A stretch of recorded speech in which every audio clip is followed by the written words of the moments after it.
You just gotta love Wisconsin. Hi, the Mudbrooker here.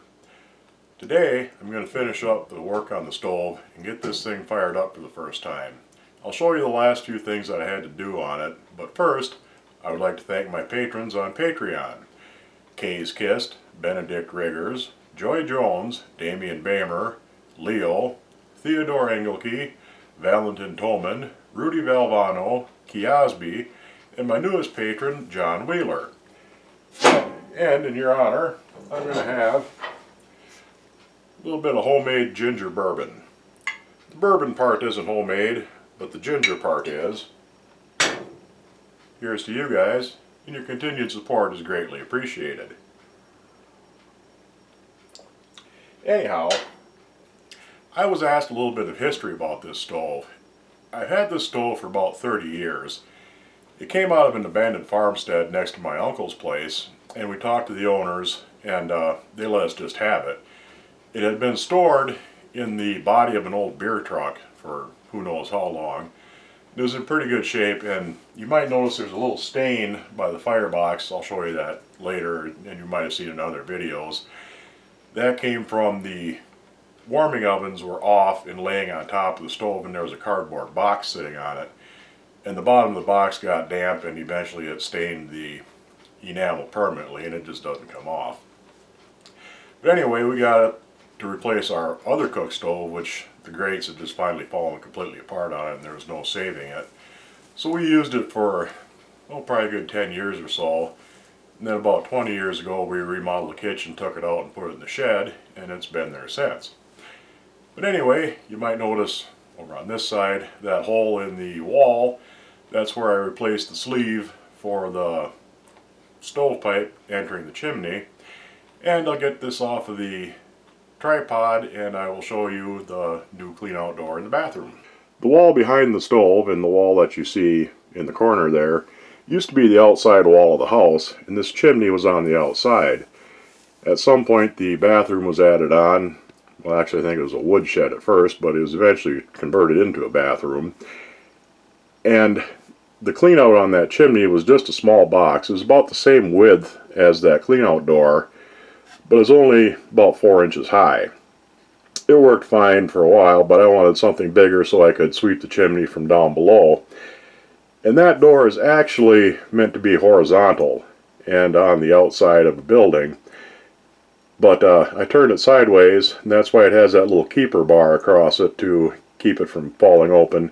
And I put a gasket on it so that it seals up tight and is good and airtight.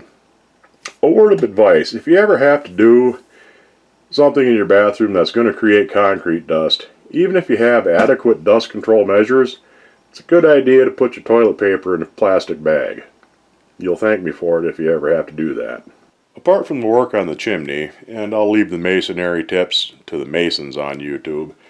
I know how to do it, but I'll let somebody else explain it to you. But apart from the work on the chimney, the only two things I have to do yet on this stove are install the stovepipe and put that piece in the firebox.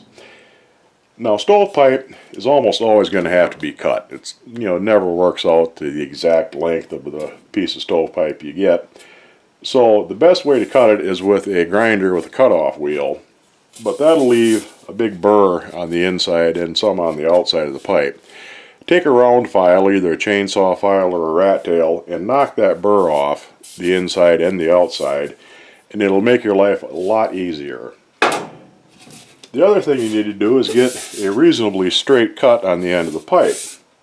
So in order to do that, all you need to do is take a piece of newspaper. You wrap it around the pipe, overlap it, make sure that your ends are nice and square to each other, and then you just trace around the edge of the paper. Trace around the edge of the paper with a pencil. A white pencil works best, it'll show up best on black pipe, and then you have a line on your pipe. Now, assuming you can actually follow that, you should end up with a fairly straight cut. The other thing you'll need to know how to do with the stovepipe is how to install a damper. It's not very hard. Get that turned in there. And they're a cheap little thing, but you'll notice that it's off center. That's because this spring, which puts a little tension on it so it doesn't just flop around aimlessly and stays where you put it, will pull the damper a little bit off center. So make sure that your seam, the seam in your stovepipe, is more or less opposite of the handle at a bit of an angle, so that there's enough room that your pipe, that the seam won't hit your damper. And in order to get the line, to get the holes straight across from each other, you use a piece of newspaper again. You wrap it around.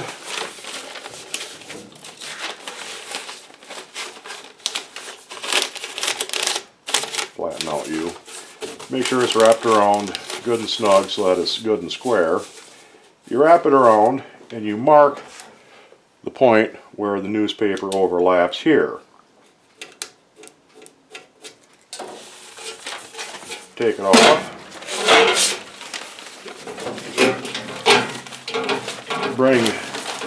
It's biting me. Bring this corner of your newspaper up to that line. Fold it straight across.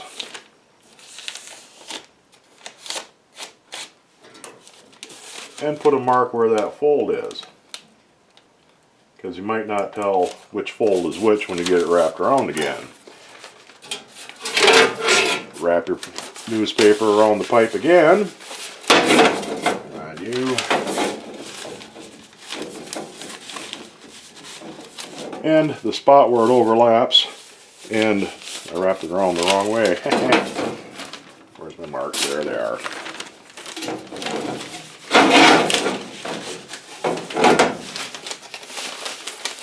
And the two marks, one where they overlap and one where you folded it on the opposite side, will be exactly opposite of each other, and that's where you drill your holes.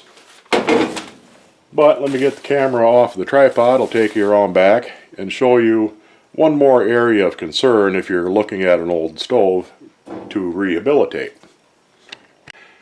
Another area of concern when you're looking at an old stove to buy is this area behind the oven where the outlet for the stove is, and where that bypass runs the heat around the bottom of the stove and comes out the bottom. You can see there's some rust around these bolts. What I did is took a light and shined it on the inside and looked to see if there's any light showing through, and it looked pretty good, even though it is a bit rusty. And if you need to replace something like this, it isn't very difficult, because you can make this, have a piece like this made. It's a pretty simple one on this stove. But if you do have one built, make it out of stainless steel, fairly heavy gauge, because ordinary mild steel or galvanized will burn through in a few years. And all of these bolts are pretty much accessible from inside the oven, but if there's a couple that aren't, I can just cut them off and use a pop rivet there. But I'm pretty sure that this is good. I'll know for sure when I get the fire going. Now, let me get stood up here. Most cook stoves like this have an oval outlet, and stovepipe, of course, are round. So what are you going to do with that? My local hardware store carries adapters for oval to round, but the size I need is out of stock, of course, and back ordered for who knows how long. I've got an old one, but that's not going to be very useful. As an alternative, I took a 7-inch to 6-inch round adapter, squeezed it down oval, and it fits on there pretty good. It isn't ideal because this flares out, you know, from here to here, and that'll catch ash and soot. But eventually, next year, I'm going to reline the chimney that this runs into with a stainless steel liner, and I'm going to put insulated stovepipe from the stove to the new chimney. And when I do that, I'll have to build an offset adapter for the stove, and I'll probably build a new ash pan out of stainless steel as well at the same time. But this will work for the time being. I'm going to go ahead and put the rest of my stovepipe together, and then we'll get on to the next step.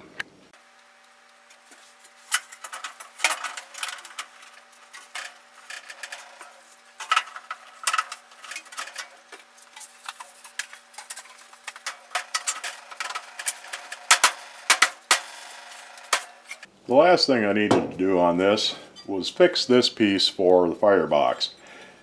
I decided to braze it. I was going to show the actual process of brazing or welding cast iron, but kind of glad I did, and it wasn't exactly my best brazing performance, but this is solid enough that it'll work.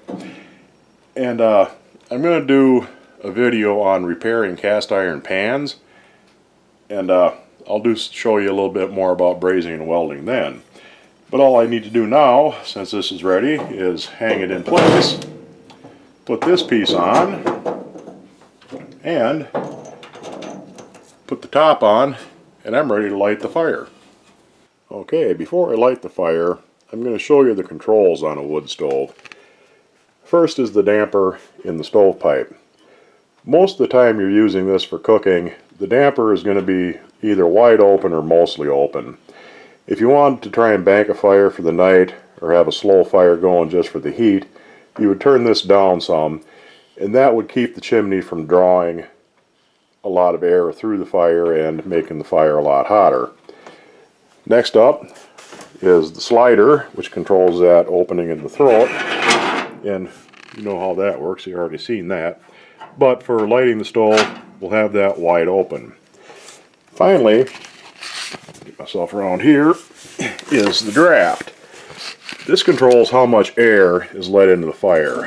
You can open it all the way up, get the most possible air for starting your fire and getting your coals going good. You can close it, which will choke some of the air off, and you can also slide that. So if you wanted to have a fire last more or less all night, you would close that down, damper it down on the stovepipe, and then you'd have just a nice slow fire going for as long as you possibly can. I'm going to put this wide open for right now for lighting the stove. I'm going to put my camera on the tripod. We're going to make a fire. Okay, here we go. Got some newspaper, got some small kindling, and hopefully for long I'll have a fire.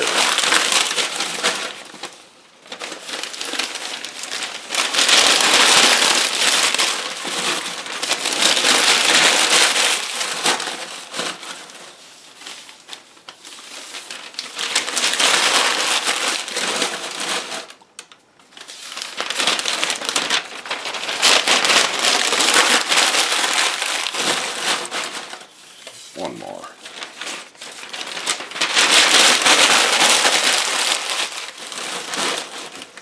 Out the way.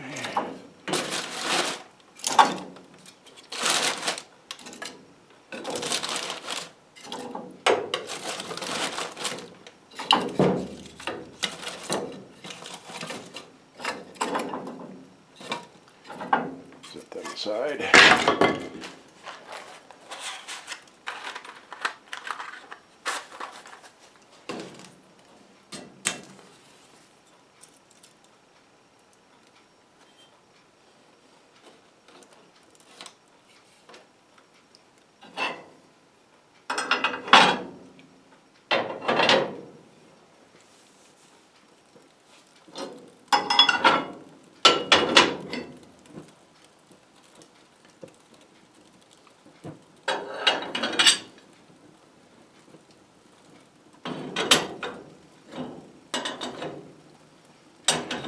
Now you might notice the top of this is a bit shinier than it has been.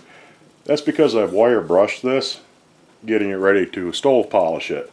But I'm not going to stove polish it yet. I gotta get a good fire going in this, heat everything up, and see if there's any smoke leaks, anything that needs to be fixed yet. Then it has to cool down completely before I can try and stove polish it. Now the stove polish is going to smoke and it's going to stink. So I'll probably do that sometime next week, and I'll show you on the next video how that little process works. But my next video, if all goes well now, will be me cooking something. Something else is new stovepipe stinks. The heat will drive some of the volatiles out of the paint. No matter what kind of paint they use, it's going to stink a bit at first. So I want to get the stovepipe all burned off good, get the stove heated up thoroughly, see if there's any leaks I need to deal with, and hopefully this will be ready to cook on pretty soon. See how the fire's going. Oh yeah, it's starting to take. Now there's a couple of ways you can feed wood into your fire. You can either feed it through the wood door in the front. You can use the coal door, but it's kind of a pain. You have to be, because it's a good bit shorter than the firebox. Or you can simply lift that up and toss a piece in, which is what I'm going to do. That looks a little long. And you can have all your stuff fall right in there. Huh. Well, got to fish that out of there now. How about that?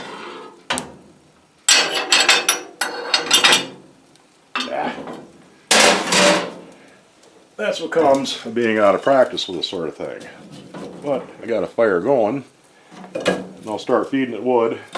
Once I get a good bed of coals in here, I'll show you what that looks like. It's been burning for about 10-15 minutes now, and you can see got a nice little fire going in there. And you can see how the fire travels up over the top of the oven towards the back. I'll throw a couple more small bits in there. And I can also start feeding it a little bit bigger wood. Get this guy in here, he's a little bigger. And give him a couple more small ones.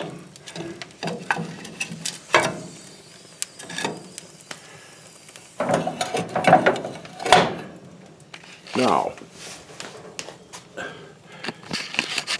don't know if you can see it on the camera, but I've got a few little wisps of smoke off the stove in this area here. That's the hottest part of the stove right now. Is that on? That's almost 600 degrees, but that's right where the fire goes towards the back of the stove. Where it actually exits, it's a good bit cooler. It's about 300. What I'm going to do is keep this fire going for a few hours, get the stove warmed all the way through, and I'll let it burn out. And next week I'll show you the stove blacking process, and I'm going to cook something on this. So hopefully you'll join me then. And in the meantime, I hope you enjoyed this movie, and I'll see you then.